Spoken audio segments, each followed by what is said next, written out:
Hello everyone, welcome back to my channel. आज से मैं न्यू चैप्टर स्टार्ट करवाने वाली हूँ, chapter number 7, structural organisation in animals. तो स्टार्ट करते हैं आज का टॉपिक। आज के टॉपिक में मैं एनिमल टिश्यूज करवाऊंगी। एनिमल में कौन से टिश्यूज प्रेजेंट है वो हम करेंगे। So let's start today's topic. सबसे पहले आता है टिश्यू होता क्या है। So tissue is a group of cells having similar functions. Tissue cells के ग्रुप को बोला जाता है और उनमें जितने भी सेल्स होते हैं उनका सेम फंक्शन होता है। तो जितने भी सेल्स जिनका सेम फंक्शन है वो मिलके एक ग्रुप बनाते हैं, उसे क्या बोला जाता है? टिश्यू। सो टिश्यू क्या हुआ? It is a group of cells that are similar in function. अब है animal tissues are of 4 types. अब एनिमल्स में कितने टाइप्स के टिश्यूज प्रेजेंट होते हैं? तो एनिमल्स में मेनली 4 टाइप के टिश्यू प्रेजेंट होते हैं। Epithelial tissues, connective tissue, muscular tissue and neural tissue. तो वन बाय वन हम इन सब टिश्यूज को पढ़ेंगे। आज हम एपिथेलियल टिश्यू करेंगे। सबसे पहले कर लेते हैं एपिथेलियल टिश्यू क्या होता है। Commonly known as epithelium. Epithelial tissue को कॉमन टर्म में एपिथेलियम भी बोला जाता है। फ्री सरफेस टिश्यू, ये जो टिश्यू होते हैं वो फ्री सरफेस होते हैं। फ्री सरफेस मींस कि जो इनका टॉप का जो सरफेस है, ऊपर वाला जो सरफेस है, वो एक्सटर्नल एनवायरनमेंट की तरफ फेस करेगा। Provides a covering for some part of the body. Body के जो कुछ पार्ट्स हैं या कुछ ऑर्गन्स हैं उनको ये कवरिंग प्रोवाइड करता है, एज अ कवर की तरह एक्ट करता है। Compactly packed cells with little intercellular matrix. Epithelial tissue के जो सेल्स होते हैं वो कॉम्पैक्टली पैक्ड होते हैं, मींस वो एक दूसरे के साथ क्लोजली अटैच्ड होते हैं। यहाँ पे सेल्स के बीच में जो स्पेस होता है वो बहुत कम होता है।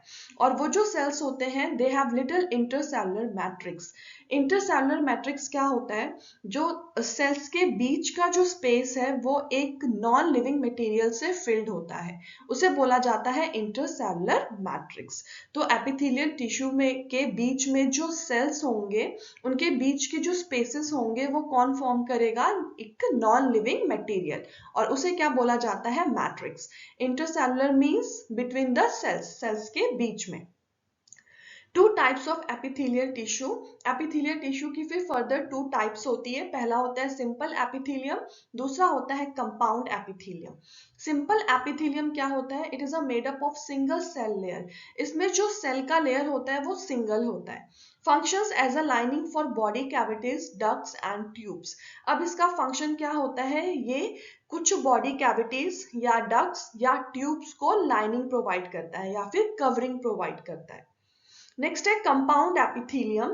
कंपाउंड एपिथेलियम जो है ये 2 या 2 से ज्यादा सेल लेयर से बना होता है और इसका फंक्शन क्या है? Protective function.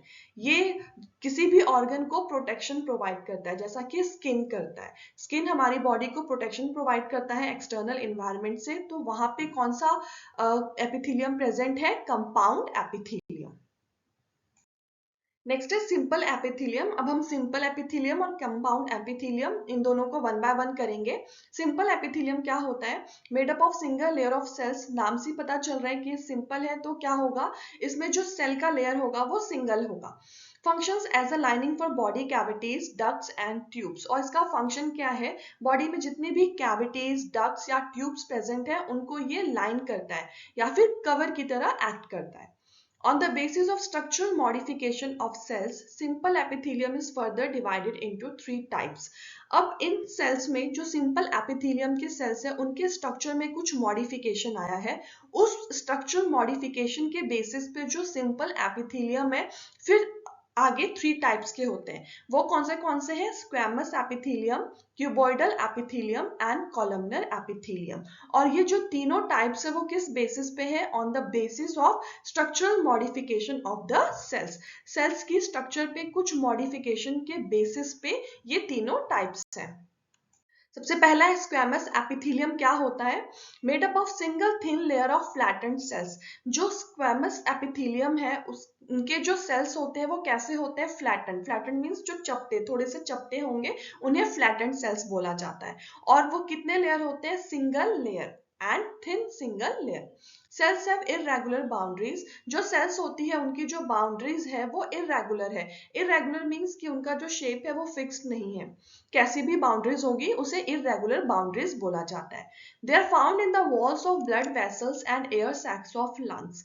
अब जो squamous epithelium है वो कहाँ पे present होते हैं? तो ये blood vessels के walls पे present होते हैं और जो lungs में air sacs present है वहां पे present होते हैं. Its function is formation of diffusion boundary. Squamous epithelium का function क्या है? ये diffusion boundary का formation करते हैं.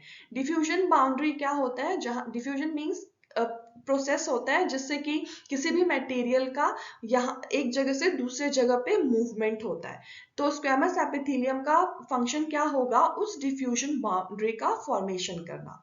ये इमेज है स्क्वेमस एपिथेलियम का. तो ये जो टॉप वाला जो पार्ट होता है उसे फ्री सरफेस बोला जाता है और ये जो सेल्स हैं ये फ्लैटेड सेल्स है, चपटे हुए सेल्स है और अंदर ये जो सर्कुलर जैसा स्ट्रक्चर है दैट इज न्यूक्लियस.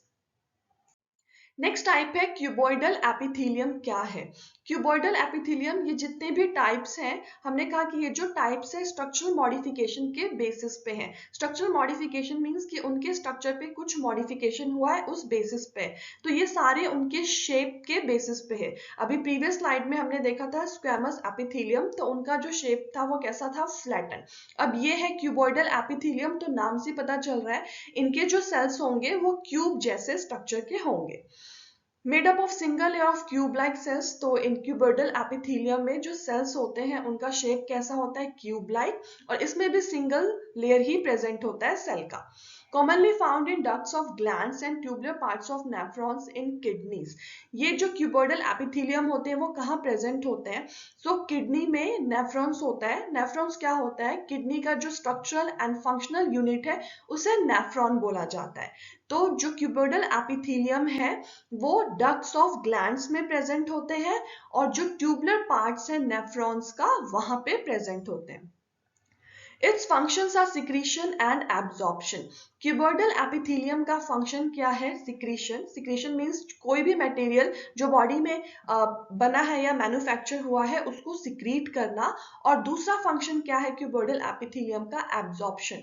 एब्जॉर्प्शन क्या है? कोई भी यूजफुल मटेरियल उसे एब्जॉर्ब करके बॉडी के डिफरेंट पार्ट्स तक पहुंचाना, उसे एब्जॉर्प्शन बोला जाता है. तो यहाँ पे दो फंक्शंस आते हैं क्यूबॉइडल एपिथेलियम के, एक है सिक्रीशन और दूसरा है absorption. The epithelium of proximal convoluted tubule (PCT) of nephron in the kidney has microvilli. अब जो क्यूबॉइडल एपिथेलियम होते हैं पीसीटी के, पीसीटी क्या है? प्रॉक्सिमल कॉन्वोल्यूटेड ट्यूब्यूल जो कि नेफ्रॉन में प्रेजेंट होता है, उसमें माइक्रोविलाई है. माइक्रोविलाई क्या है? एक प्रोजेक्शन है या आउटग्रोथ बोलते हैं, छोटे छोटे से स्ट्रक्चर्स जो सेल के सरफेस पे प्रेजेंट होते हैं. जो पीसीटी है नेफ्रॉन का वहां उसके एपिथेलियम में क्या प्रेजेंट होगा? माइक्रोविलाई. ये इमेज है क्यूबॉइडल एपिथेलियम का. तो यहाँ पे ये जो सेल्स हैं इनका स्ट्रक्चर कैसा है? क्यूब जैसा. नेक्स्ट टाइप है columnar epithelium. Made up of single layer of tall and slender cells. Columnar epithelium में जो सेल्स होते हैं वो कैसे होते हैं? Tall and slender. जैसा कि आप इमेज में देख सकते हो ये जो है टॉल सेल्स हैं एंड स्लेंडर सेल्स है. ये इमेज है कॉलमनर एपिथेलियम का. इसमें भी टॉल सेल्स का जो लेयर होगा वो सिंगल होगा. Their nuclei are located at the base. इनके जो न्यूक्लियाई होते हैं वो बेस पे प्रेजेंट होते हैं. जैसे ये रहा, ये जो अंदर जो ग्रीन कलर का सर्कुलर स्ट्रक्चर है दैट इज न्यूक्लियस. और ये सारे कहाँ पे प्रेजेंट होते हैं? बेस पे, नीचे की तरफ. फ्री सरफेस में हैव माइक्रोविलाई. इनमें जो फ्री सरफेस है, फ्री सरफेस मींस ये टॉप वाला सरफेस, इसमें माइक्रोविलाई प्रेजेंट हो सकता है. They are found in the lining of stomach and intestine and help in secretion and absorption. Columnar epithelium जो है वो कहाँ प्रेजेंट होता है? स्टमक और इंटेस्टाइन के लाइनिंग पे प्रेजेंट होते हैं. और इनका फंक्शन क्या होता है? ये भी सिक्रीशन एंड एब्जॉर्प्शन में हेल्प करते हैं. ये कुछ अनदर टाइप्स है एपिथेलियल टिश्यू की. सबसे पहले आता है सिलिएटेड एपिथेलियम. सिलिएटेड एपिथेलियम नाम से पता चलता है एपिथेलियम पे सीलिया प्रेजेंट होंगे. इफ द कॉलमनर और cuboidal cells bear cilia on their free surface. तो सिलिएटेड एपिथेलियम कौन से होंगे? अगर कॉलमनर और क्यूबिडल सेल्स में सीलिया प्रेजेंट होगा उनके फ्री सरफेस पे, जैसा कि इमेज में दिख रहा है। फ्री सरफेस मींस टॉप वाला सरफेस, तो ये जो है ये है सीलिया। सो अगर कॉलमनर और क्यूबिडल सेल्स में सीलिया प्रेजेंट है उनके फ्री सरफेस पे, तो उन्हें सिलिएटेड एपिथेलियम बोला जाता है। Their function is to move particles or mucus over the epithelium. अब सिलिएटेड एपिथेलियम का फंक्शन क्या होता है? ये म्यूकस या कोई भी जो पार्टिकल है उसकी मूवमेंट में हेल्प करते हैं। They are mainly present in the inner surface of hollow organs like bronchioles and fallopian tubes. ये कहाँ पे प्रेजेंट होते हैं सिलिएटेड एपिथेलियम? ब्रोंकियोल्स के इनर सरफेस पे, अंदर वाले सरफेस पे प्रेजेंट होंगे और फैलोपियन ट्यूब्स के इनर सरफेस पे ये प्रेजेंट होते हैं। This is the image of the ciliated epithelium. ये जो है ये है न्यूक्लियस और ये फ्री सरफेस होता है टॉप वाला, और ये जो आउटग्रोथ दिख रहा है thread like structure, that is cilia. और इस सीलिया का फंक्शन क्या होता है? म्यूकस के मूवमेंट में हेल्प करना। नेक्स्ट टाइप है ग्लैंडुलर एपिथेलियम, स्पेशलाइज्ड कॉलमनर और क्यूबिडल सेल्स फॉर सिक्रीशन।